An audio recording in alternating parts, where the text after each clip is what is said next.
Assalamualaikum warahmatullahi wabarakatuh. Innal hamdalillah nahmaduhu wa nasta'inuhu wa nastaghfiruh wa na'udzu billahi min syururi anfusina wa min sayyiati a'malina may yahdihillahu fala mudhillalah wa may yudlil fala hadiyalah. Asyhadu an la ilaha illallah wahdahu la syarikalah wa asyhadu anna Muhammadan abduhu wa rasuluhu la nabiyya ba'dah. Amma ba'd. Tiada kata yang pantas untuk kita ungkapkan kecuali puji syukur kehadirat Allah Subhanahu wa taala dengan melafazkan kalimat hamdalah alhamdulillahi rabbil alamin. Salawat dan salam semoga Allah sampaikan keharibaan uswatun hasanah kita Nabi kita Muhammad sallallahu alaihi wasallam. Sahabat-sahabat santri pesantren virtual Pondok Salat yang dirahmati oleh Allah Subhanahu wa taala, selalu saya informasikan bahwa saya punya channel di YouTube, nama channelnya Ustadz Arifin Purba Official. Saat ini menyelenggarakan 3 program. Yang pertama, pesantren virtual Pondok Salat sedang berlangsung hari ini. Yang kedua, visa haji resmi langsung berangkat tahun 2025. Insya Allah aman dan amanah. Yang ketiga, program umroh munajat sambil ibadah qabul hajat berangkat di bulan April pada waktu lebaran, ba'da saum Ramadan, pas lebaran, bulan Syawal insyaallah. Nah, jadi silakan informasi lebih lanjut hubungin admin atau pada nomor telepon yang tertera di browser tersebut. Baik, selalu juga saya ingatkan, mari kita luruskan niat kita, karena kalau salah niat nanti di akhirat seluruh amal ibadah kita itu jadi patung. Ada patung sholat, ada patung puasa, patung haji, patung umroh. Kenapa jadi patung ya Rob? Karena kamu tidak pasang niat atau niatnya salah. Nah, supaya tidak jadi patung, ini niatnya nawaitu atlubul ilma ibtigha amardatillah. Aku niat menuntut ilmu mencari keridhaan Allah. Ayo sekarang pasang niat. Yang tadi belum niat, sekarang niat dalam hati aja. Dalam kolbu aja, jangan diucapkan. Kalau diucapkan sudah bukan niat namanya. Ya, niat itu dalam kolbu. Ya, qasdu syai'in muqtaronan bi fi'lihi. Nah, untuk ustadznya atau pengasuhnya nawaitu ubalighul ilma ibtigha amardatillah. Aku niat menyampaikan ilmu mencari keridhaan Allah. Jadi santri berniat, pengasuh berniat, mudah-mudahan bernilai ibadah di sisi Allah Subhanahu wa taala. Amin Allahumma amin. Nah, ini bagi orang yang istiqomah thalabul ilmi. Barang siapa menempuh jalan untuk mencari ilmu, maka Allah akan mudahkan jalan ke surga baginya. Ini hadiah. Dapat hadiah seperti ini bukan tujuan. Jadi bukan tujuan, ini hadiah, sebagian hadiah. Banyak lagi hadiah yang lain yang Allah berikan bagi orang yang istiqomah thalabul ilmi. Baik. Nah, tema besar kita adalah 20 macam sholat sunnah. Ya, 20 macam sholat sunnah. Ini tema besar.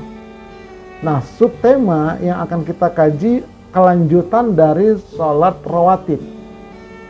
Dari sholat rawatib pada pekan yang lalu. Ini kelanjutannya. Dan khusus tentang rawatib qobliyah subuh. Ada setidaknya 5 rahasia di balik sholat subuh dan qobliyah subuh yang sangat luar biasa. Jangan sampai kita ketinggalan. Sahabat kalau ketinggalan nangis-nangis mereka. Bahkan Rasulullah kalau pernah kesiangan dikodo oleh Nabi qobliyah subuhnya. Tapi kalau bagi kita, ya kalau memang dia sudah istiqomah setahun 2 tahun qobliyah subuh, tiba-tiba qadarullah dia kesiangan, itu masih boleh dikodo. Tapi kalau masih jarang-jarang, jangan dikodo dulu lah. Ya sudah, minta ampun aja kepada Allah. Nah, ini luar biasanya. Ada 5 rahasia. Setidaknya ya, bisa lebih. Nah, kita angkat yang 5 saja ini. Di balik sholat subuh dan qobliyah subuh. Apa saja? Mari kita lihat. Nah, tetapi kebanyakan orang, nih, apa itu namanya itu? Masih begini. Kata setan, oke, mantap. Jadi setan itu memang begitu. angkat jempol dia, mantap, mantap ente begitu. Nah, oleh karena itu yuk kita lawan ya, kita lawan ini. Kita lawan. Jangan sampai kalah kita sama mereka. Karena setan itu musuh yang nyata, tapi kata Allah setan itu sebetulnya lemah kalau kita kuat. Tapi kalau kita lemah, dia yang kuat. Oke ya. Nah, mari kita lihat Allah bersumpah atas nama waktu. A'udzubillahi minasyaitonirrajim. Bismillahirrahmanirrahim. Wal 'asri innal insana lafi khusr. Artinya, demi masa atau demi waktu, sesungguhnya manusia itu benar-benar dalam kerugian. Kenapa benar-benar dalam kerugian? Karena banyak di antara manusia tidak pandai menggunakan waktu. Maka dia dalam kerugian. Ya, tidak bijak menggunakan waktu. Jadi waktu habis begitu saja. Waktu lewat begitu saja. Ya. Itu rugi kata Allah. Rugi. Kenapa? Tidak pandai menggunakan waktu, tidak bisa mengisi waktu. Makanya disebutkan dalam beberapa riwayat bahwa waktu itu seperti pedang. Ya. Waktu itu seperti pedang. Ini Imam Syafi'i juga mengatakan demikian. Waktu itu seperti pedang. Kalau kamu tidak menggunakannya, maka kamu akan dicabik-cabik oleh pedang itu. Nah, itulah saking pentingnya waktu itu. Baik. Nah, lebih rinci lagi, Allah bersumpah dalam Al-Quran, wal fajri, demi waktu fajar. Sepakat ulama tafsir, maksudnya adalah demi waktu subuh. Jadi Allah bersumpah atas nama waktu subuh itu. Ada nanti sumpah Allah wad duha, demi waktu duha. Wal laili, demi waktu malam. Banyak sumpah Allah dalam Al-Quran. Jadi menurut ulama tafsir, tidaklah Allah bersumpah di dalam Al-Quran atas nama sesuatu yang diciptakannya, pasti dalam sumpah itu terdapat rahasia yang dahsyat. Jadi kalau sudah Allah bersumpah wal fajr, demi waktu fajar, demi waktu subuh, pasti itu ada rahasia yang sangat dahsyat, yang sangat luar biasa, yang apabila manusia ambil pasti beruntung. Itu maknanya. Jadi nggak sembarangan Allah bersumpah atas ciptaannya itu sendiri. Itu memberikan isyarah kepada kita di balik sumpah Allah itu ada rahasia terkandung yang sangat dahsyat. Ya, di antara tadi wal fajr, demi waktu fajar, demi waktu subuh. Wad duha, demi waktu duha, nanti kita kaji salat duha. Wal lail, demi waktu malam, nanti kita kaji tentang salat qiyamul lail, salat tahajud. Nah, ini wal fajr, demi waktu subuh. Baik salat subuhnya maupun qobliyah subuhnya. Nah, baik ya. Ada 5 rahasia besar di balik sholat subuh dan qobliyah subuh. Yuk kita lihat yuk. 1. Sholat subuh itu disaksikan oleh malaikat. Ini khusus ini, keistimewaan. Allah berfirman, "Aqimis sholata liduluki syamsi ila ghasaqil lail wa qur'anal fajri inna qur'anal fajri kana mashhuda." Dirikanlah sholat dari sesudah matahari tergelincir, zuhur, sampai gelap malam, isya, dan dirikanlah pula sholat subuh. Sesungguhnya sholat subuh itu disaksikan oleh malaikat. Kalau sholat zuhur, asar, maghrib, isya, apakah tidak disaksikan oleh malaikat, Ustaz? Disaksikan. Disaksikan, tetapi secara spesifik Allah menjelaskan subuh itu lebih disaksikan oleh malaikat, lebih serius malaikat menyaksikannya. Bahkan nanti malaikat mencatat dia, mencatat orang-orang yang salat subuh itu, dicatat oleh para malaikat, disaksikan oleh malaikat, dicatat oleh para malaikat atas perintah Allah. Nah, ini ya, jadi salat subuh itu disaksikan para malaikat. Dirikanlah salat subuh, sesungguhnya salat subuh itu disaksikan oleh para malaikat. Jadi luar biasa. ya, khusus sholat subuh. Allah menjelaskan seperti itu. Nah, jadi ketika turun perintah ini, para sahabat itu mereka bersemangat sekali. Mereka bersemangat, mereka saling membangunkan, mereka saling mengingatkan antara satu dengan yang lainnya. Kenapa? Karena dahsyatnya subuh, ya, qobliyah subuh dan waktu subuh itu. Nah, itu yang pertama disaksikan oleh para malaikat. Yang kedua, orang yang sholat subuh dicatat oleh malaikat penjaga siang dan malaikat penjaga malam. Ini hadisnya.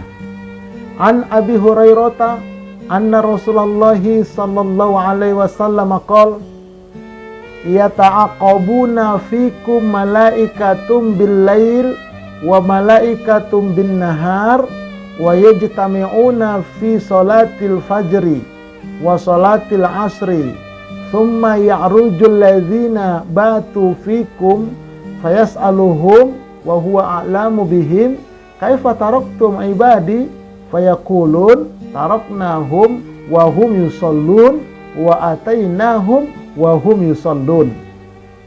Kita lihat terjemahannya.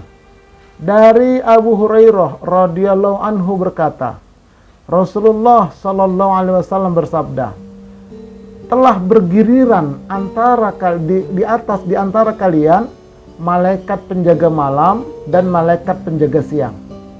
Mereka berkumpul atau aplusan pada saat sholat subuh dan sholat asar. Lalu naiklah malaikat yang bertugas tadi malam, dari asar sampai subuh bertugas tiap malam itu. Allah bertanya kepada mereka begitu malaikat ini naik ke atas. Padahal Allah Maha Tahu, tapi ini sebagai pembelajaran buat kita. Apa kata Allah kepada malaikat yang jaga malam itu setelah sampai menghadap Allah? Bagaimana kalian tinggalkan hamba-hambaku di muka bumi? Mereka berkata, kami tinggalkan mereka sedang sholat subuh. Dan kami datang kepada mereka sore kemarin, mereka sedang sholat asar. Nah, ini luar biasa ini. Jadi malaikat itu ada yang jaga malam, ada yang jaga siang. Jadi Allah jadikan malaikat ada penjaga malam, penjaga siang.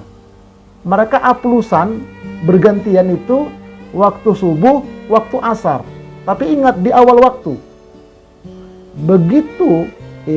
Begitu sholat subuh sedang berlangsung, maka malaikat yang jaga malam sejak asar kemarin naik.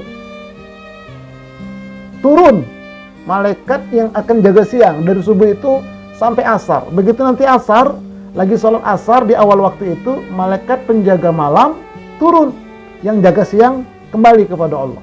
Dan kalau sudah kembali, nggak turun lagi besok-besoknya, udah lain lagi malaikatnya. Begitu terus, berputar terus. Nah, ketika yang malaikat penjaga malam itu naik menghadap Allah, Allah bertanya, sedang apa hambaku di muka bumi? Mereka kami tinggalkan sedang sholat subuh berjamaah.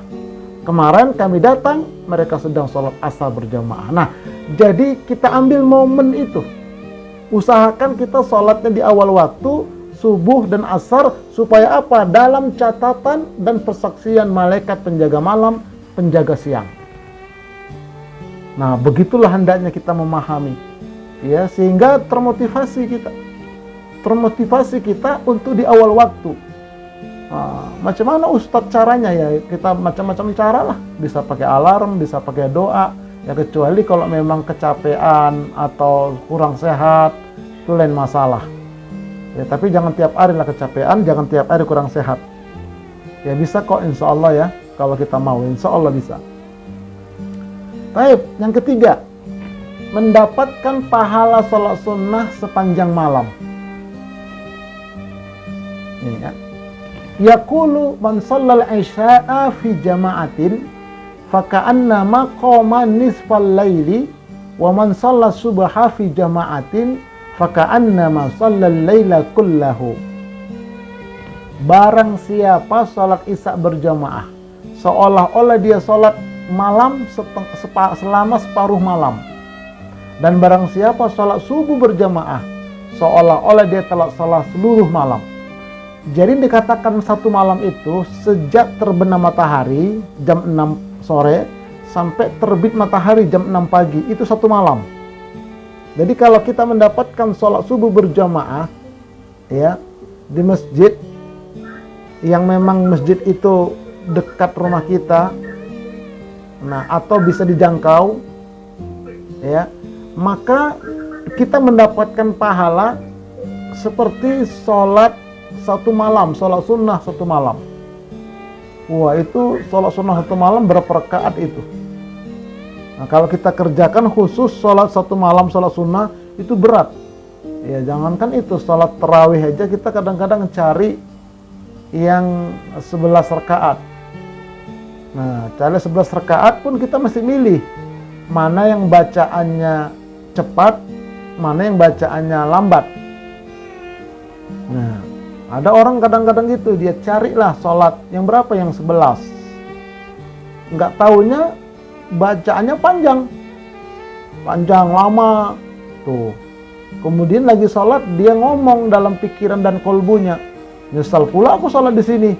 Kupikir 11 rakaat cepat, ternyata panjang-panjang pula ayatnya. Ah, besok nggak di sini lagi gitu. Besok pindah masjid dia ke tempat yang lain. Begitu pindah masjid, imamnya itu pula. Ya, dia lagi. Nah, begitu. Jadi berat memang kalau memang kita mau khusus sholat satu malam itu panjang. Tapi kalau kita sholat subuh berjamaah maka pahalanya itu seperti sholat satu malam suntuk, satu malam penuh. Wah, inilah keutamaannya. Ya, keutamaannya seperti itu. Kalau bagi perempuan bagaimana Ustadz? Ya di awal waktu lah subuh itu. Di awal waktu itu sudah kita kaji kemarin pada tingkat dasar tentang waktu-waktu sholat. Nanti dibuka lagi videonya, silakan. Lengkap kok, sudah saya upload semua itu. Tentang waktu-waktu sholat. Ini yang ketiga keutamaan ya. Kemudian, nah ini yang penting lagi nih. Orang yang sholat subuh di awal waktu terutama mendapatkan cahaya yang sempurna pada hari kiamat. Di mana itu cahaya itu digunakan? Ketika melintas di atas jembatan Shiratal Mustaqim. Kenapa? Karena jembatan Shiratal Mustaqim itu gelap sekali. Nih kita lihat. Anna Thauban maula Rasulullah sallallahu alaihi wasallam. Faqala li Yahudi, aina yakunun nasu yauma tubaddalul ardu ghairal ardi was samawatu? Faqala Rasulullah sallallahu alaihi wasallam, hum fi zulumati dunal jisr. Bahwa Thauban, pembantunya Rasulullah SAW, jadi ada yang selalu membantu Nabi mengangkat sesuatu, menyiapkan sesuatu, itu namanya Thauban ya. Jadi kata Thauban, ada seorang Yahudi bertanya kepada Nabi. Thauban ini dengar apa pertanyaan Yahudi ini. Ya Muhammad, Yahudi ini belum Islam. Di manakah manusia ketika bumi diganti dengan bumi yang lain, ketika langit diganti dengan langit yang lain? Artinya ketika sudah kiamat, bumi ini hancur, 7 lapis langit dan bumi-buminya hancur, langit hancur semua. Nah, di manakah manusia setelah itu? Nabi menjawab, mereka berada di dalam kegelapan sebelum Shiratal Mustaqim. Di mana itu? Di padang mahsyar. Ya, setelah diadili itu masih terang itu, baru digiringlah menghadap, disuruh melintas di atas jembatan untuk menyeberangi neraka menuju ke surga. Nah, ketika sudah dekat jembatan, gelap, jembatannya pun gelap. Disitulah dibutuhkan cahaya. Nah, dibutuhkan cahaya. Nanti salah satu supaya dapat cahaya itu sholat subuh, ya, sholat subuh di awal waktu itu. Jadi sebelum jembatan itu gelap dan jembatan itu pun gelap. Nah, selain itu, keadaan jembatan itu becek, licin, dan terdapat besi pengait yang sangat tajam, ranjau-ranjau. An Abi Sa'id Al-Khudri, "Tsumma yu'ta bil jasri atau bil jisri, fayuja'alu baina zahrai jahannam. Qulna ya Rasulullah, wa mal jasru? Qala madahadatun mazillatun alaihi. khotatifu wa kalalibu wa hasakatun mufal tohatun laha saukatun uqaifahu takunu bidajadin yuqalu laha sa'dan al mu'minu alaiha katorfi wa kalbarki wa karrihi wa ka'ajawidi al khayli wa rikabi. Artinya, kemudian titian atau jembatan Shiratal Mustaqim itu ya diletakkan di atas neraka jahanam, dibentangkan dia di atas tepi neraka jahanam itu. Nah, jadi neraka itu seperti kuali, ya, neraka jahanam itu seperti kuali. Nah, di bawahnya itu banyak pintu-pintu nerakanya, neraka Sakon, neraka Jahim, neraka Hutomah dan sebagainya. Nah, kemudian dari tepi neraka jahanam itu dibentangkanlah jembatan Shiratal Mustaqim untuk menyeberanginya menuju ke surga. Kami bertanya, wahai Rasulullah, memangnya jembatan jahanam itu seperti misterinya ya Rasulullah? Apa ngerinya ya Rasulullah? Nabi menjawab, jembatan itu bisa menggelincirkan orang, licin. Ya. Jembatan itu bisa menjatuhkan orang. Dan di atas jembatan ada pengait-pengait besi yang tajam, gancu-gancu. Ada duri-duri yang lebar dan tajam. Durinya bengkok yang terbuat dari kayu berduri, namanya sa'dan, kayu berduri tajam. Orang mukmin yang melewatinya ada yang seperti secepat kilat, ada yang bagaikan kedipan mata, ada yang bagaikan kilat, ada yang bagaikan angin, ada yang bagaikan kuda pilihan, ada yang bagaikan kuda tunggangan, dan seterusnya. Nah, tapi yang jadi intinya adalah jembatan itu ya keadaannya luar biasa, terutama gelap di situ. Nah, makanya dibutuhkan cahaya. Dibutuhkan cahaya ketika melintas di jembatan itu. Kemudian titian jembatan jahanam didatangkan, dipasangkan di antara dua tepi neraka jahanam. Kami bertanya, wahai Rasulullah, memang jembatan tersebut misterinya apa? Nabi menjawab, jembatan itu bisa menggelincirkan, menjatuhkan, ada pengait besi, ada duri-duri yang lebar dan tajam, durinya bengkok yang terbuat dari kayu berduri namanya sa'dan, kayu berduri tajam. Nah, jadi sangat luar biasa jembatan itu. Ya, sangat luar biasa. Nah, kemudian jembatan itu lebih tipis daripada rambut, lebih tajam daripada pedang. Ini maksudnya istilah. Qala Abu Sa'din al-Balaghani annal jisra adakku minas sya'rati wa ahaddu minas sayfi. Berkata Abu Sa'id, telah sampai kepadaku bahwa jembatan itu lebih tipis daripada rambut dan lebih tajam daripada pedang. Hadis riwayat Imam Muslim. Nah, ini istilah. Sesungguhnya jembatan itu lebar dia, lebar, panjang. Tetapi di atas jembatan itu, ya, banyak ranjau-ranjau yang tajam. Dan kalau kita berjalan di atas jembatan itu, jarak kita sama ranjau lebih tipis daripada rambut. Itu maksudnya. Bukan jembatan yang tipis, bukan. Tapi jarak kita dengan ranjau itu tipis. Kalau nggak hati-hati maka kita tertarik kita, terkait oleh benda-benda tajam yang di atas jembatan itu. Nah, inilah luar biasanya ketika melintas di atas jembatan itu gelap sekali. Sangat dibutuhkan cahaya. Ya, kalau kita mati lampu aja malam, itu kan gelap. Mana HP, mana senter, mana lilin. Itu baru dalam rumah mati lampu. Atau kalau kita seperti saya pernah pulang kampung, ya, naik motor itu dari kota kecamatan mau ke rumah kurang lebih 5 km, melewatin kanan kiri ada kuburan, sebelah kiri kuburan orang muslim, sebelah kanan kuburan orang Cina. Kemudian sebelah kanan kebun sawit, sebelah kiri kebun karet. Saya sendiri naik sepeda motor, untung aja sepeda motornya ada lampunya. Gelap. Tiba-tiba di belakang ada mobil gede, wah terang. Disalip saya, gelap lagi. Bayangkan kalau matilah lampu motor saya itu. Luar biasa. Atau kita naik pesawat malam ini, di atas, coba kita buka kaca, gelap di bawah. Gelap sekali. Nah, begitulah jembatan Shiratal Mustaqim itu. Sangat dibutuhkan cahaya. Nih, sangat dibutuhkan cahaya.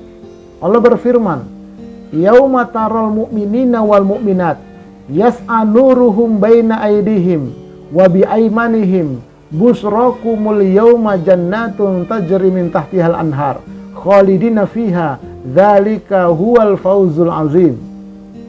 Artinya, yaitu pada hari ketika kamu melihat orang mukmin laki-laki dan orang mukmin perempuan sedang cahaya mereka bersinar di hadapan mereka dan di sebelah kanan mereka, dikatakan kepada mereka, pada hari ini ada berita gembira untukmu, yaitu surga yang mengalir di bawahnya sungai-sungai yang kamu kekal di dalamnya. Itu keberuntungan yang besar. Nah, jadi nanti orang beriman itu punya cahaya, dia punya cahaya.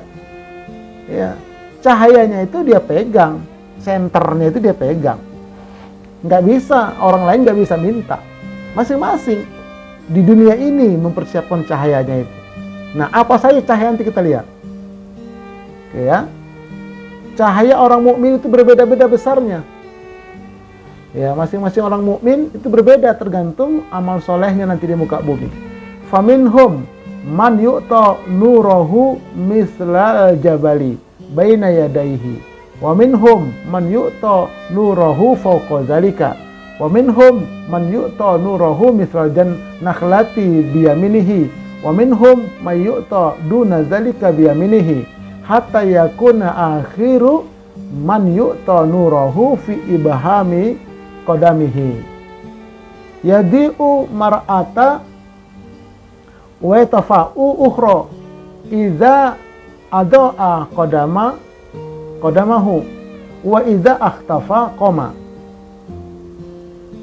Maka di antara mereka orang beriman itu ada yang diberi cahayanya seperti satu sebesar gunung di depannya.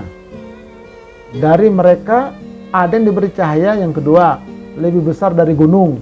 Wow, gede lagi dia. Dari mereka ada diberikan cahaya seperti pohon kurma di samping kanannya. Dari mereka ada yang diberi cahaya lebih kecil dari pohon kurma itu di samping kanannya. Sampai yang terakhir ada yang diberi cahaya sebesar jempol kakinya. Itu yang paling kecil itu, center. Nah, terkadang hidup menerangi, terkadang padam. Jika cahaya itu hidup, ia melangkah satu langkah kaki. Tapi jika padam, maka dia pun diam. Nah, lalu nanti hidup berjalan lagi. Dipeganglah itu senternya itu. Dipegang sama dia. Digoyang-goyang, hidup jalan selangkah. Mati diem lagi. Goyang-goyang jalan selangkah. Itulah cahaya yang paling kecil. Nanti ada orang yang punya cahaya begitu. Nah, semoga jangan kita lah. Tapi bersyukur juga dia masih ada. Ada yang gak dapat cahaya sama sekali. Orang kafir, orang munafik, dan seterusnya. Nah, ini hadis riwayat Imam Al-Baihaqi. Nah, pertanyaannya, bagaimana caranya mendapatkan cahaya-cahaya tersebut? Nah, disinilah ya, cara mendapatkan cahaya tersebut bagaimana caranya? 1. Sholat subuh berjamaah bagi laki-laki dan sholat subuh di awal waktu bagi perempuan. Basyiril masyaina fi zulami ilal masajidi bin nuri tammati yaumal qiyamah. Berilah kabar gembira bagi orang yang berjalan pada malam gelap gulita menuju masjid untuk salat berjamaah, bahwa bagi mereka cahaya yang sempurna pada hari kiamat nanti.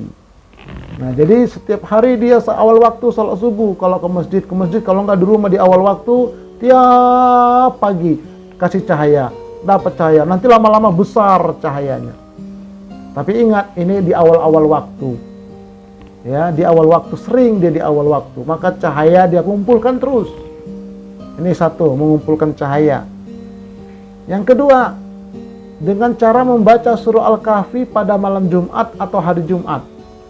Man qara'a surat Al-Kahfi lailatal Jumu'ati ado'allahu minan nuri fima bainahu wa bainal baitil atiq. Barang siapa yang membaca surah Al-Kahfi pada malam Jumat atau hari Jumat, maka ia akan diterangi oleh cahaya yang terangnya mencapai jarak antara dirinya membaca sampai ke Baitul Atiq, yaitu sampai ke Ka'bah. Nih, jadi malam Jumat itu dan hari Jumat sampai khotib naik mimbar di masjid kita baca, kalau di malam belum selesai, itu menerangkan cahaya kita. Ustadz, bukan baca Yasin Ustadz. Kalau baca Yasin itu setiap malam, malam apa aja. Jangan dikhususkan malam Jumat. Yang dikhususkan malam Jumat kata Nabi, baca surah Al-Kahfi. Ini yang sahih. Kalau baca Yasin itu malam apa saja. Besok paginya diampunkan dosa. Begitu disebutkan dalam tafsir Ibnu Katsir. Tapi kalau yang dikhususkan itu kata Nabi, malam Jumat. Kalau nggak selesai malam Jumat, dilanjut hari Jumat sebelum khotib naik mimbar. Nah, jadi kita misalnya dari Ciputat nih kita baca ini. Dari Ciputat, saya kan tinggal di Ciputat. Kita baca, selesai itu 110 ayat surah Al-Kahfi itu. Ya. Selesai, maka dapat cahaya panjangnya kan kayak lampu tembak itu. Lampu tembak, kalau ada orang punya lampu tembak itu, tembak tuh panjang itu cahaya itu sampai ke Mekah. Ditembakkan dari sini sampai ke Mekah. Itu panjangnya itu cahaya. Setiap kita baca Al-Kahfi malam Jumat. Malam Jumat depan baca lagi, tambah lagi cahaya, makin terang dia. Semakin banyak kita baca, semakin terang. Itu nanti akan kita miliki nanti di padang mahsyar tadi itu, di jembatan yang gelap tadi itu. Dan nggak ada oleh boleh numpang dong aku, nggak bisa. Begitu dalam hadis, masing-masing punya. Nah itu yang kedua, ya, membaca surah Al-Kahfi. Yang ketiga, berteman karena Allah semata-mata. Al-mutahabbuna fi jalali lahum manabiru min nuri yaghbituhum an-nabiyun wa syuhada. Orang yang saling mencintai, bersahabat karena keluhuranku, mereka mendapatkan mimbar-mimbar cahaya yang membuat para nabi dan syuhada itu iri. Nah, jadi persahabatan. Ya, persahabatan ini. Jadi ciptakan sahabat, jangan sekedar teman. Kalau teman itu biasanya kalau lagi enak ditemanin kita. Tapi kalau lagi susah ditinggal kita. Kalau sahabat, senang susah tetap bersahabat. Makanya Nabi itu menciptakan sahabat. Ya, sahabat-sahabat Nabi. Ciptakanlah sahabat, satu aja misalnya dalam hidup ini. Nah, itu nanti Allah berikan mimbar cahaya. Mimbar cahaya. Tuh, jadi sahabat ini penting. Susah senang bersahabat. Nah itu ya. Jadi ini tiga ya, mendapatkan cahaya terang. Ada satu lagi. Ini satu lagi nih. Berjalan menuju masjid sambil berdoa. Ini sudah kita kaji pada pertemuan terdahulu.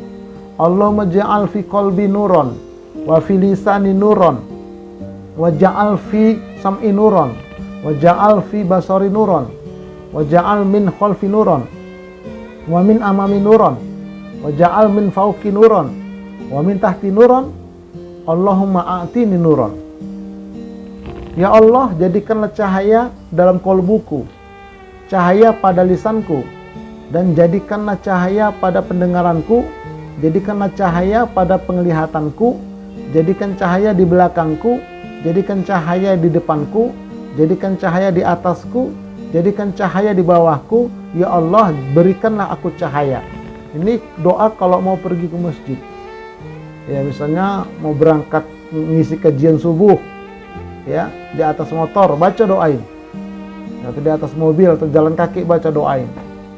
Nah, jadi ada 4 opsi ya agar nanti kita diberikan cahaya. Pertama tadi sholat subuh di awal, kemudian yang kedua tadi itu banyak-banyak membaca surah Al-Kahfi setiap malam Jumat atau setiap hari Jumat. Nah, kemudian yang berikutnya tadi itu bersahabat. Bersahabat karena Allah. Nah, inilah luar biasanya ini cahaya ini. Ini harus kita persiapkan dari sekarang. Karena nanti jembatan Shiratal Mustaqim itu gelap, licin, becek, banyak duri-duri yang bisa menggores kita. Nah, kemudian baru kita masuk kepada salat sunnah 2 rakaat sebelum subuh. Itu lebih baik dari dunia seisinya. Kita lihat ya. Ada apa di dunia? Nih, ada emas, apa namanya itu? LM, logam mulia. Ada apa lagi? Ada istana mewah. Ada apa lagi? Nah, ada singgasana terbuat dari emas, pernik-perniknya. Ada uang, macam-macam jenis uang. Ini kalah semua dibandingkan dengan sholat sunnah 2 rakaat sebelum subuh. Kalah itu semua. Nah, mari kita lihat hadisnya. An Aisyata anin Nabi sallallahu alaihi wasallam qala raka'atal fajri khairun minad dunya wa ma fiha. Dari Aisyah ia berkata bahwa Rasulullah sallallahu alaihi wasallam bersabda, 2 rakaat salat fajar atau salat subuh sebelum subuh itu lebih baik dari dunia seisinya. Itu makanya sahabat itu kalau ketinggalan menangis mereka. Itu sekali sholat, besok begitu lagi, besok begitu lagi. Nah, boleh Ustadz mengharapkan itu? Boleh, karena memang hadisnya menyebutkan seperti itu. Ya untuk level kita lah, makom kita. Ya makom awam lah katakan demikian. Ya kita sadar makom kita masih di situ nggak apa-apa. Tapi nanti kita akan meningkat. Bukan lagi karena ini. Semata-mata mencari ridha Allah. Ini dapat. Tapi harus dilalui makom ini. Mengharap ya ada harapan kita kepada Allah mendapatkan balasan yang lebih baik dari dunia seisinya. Jangan ditinggalkan makom ini, tiba-tiba kita lompat, jangan jatuh nanti. Naikin aja, ikutin aja makom ini dulu. Bertahap, nanti lama-lama kejiwaan kita itu meningkat.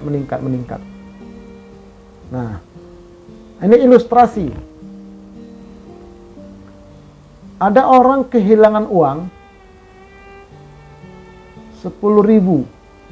Sibuk lah dia mencari kemana-mana, padahal masih punya 90.000 lagi. Dicari-cari. Kemudian ada orang jam 7 pagi mau naik pesawat. Ya. Mau terbang.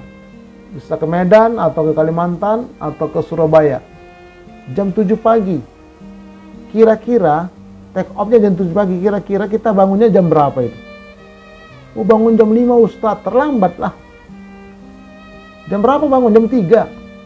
Jam 3 kita bangun, siap-siap, langsung berangkat ke bandara. Wah, belum lagi nanti macet, takut kita. Kenapa? Takut terlambat. Nanti kalau terlambat, kenapa rupanya? Hanguslah pesawat. Hangus tiket pesawat. Begitu takutnya kita ketinggalan pesawat.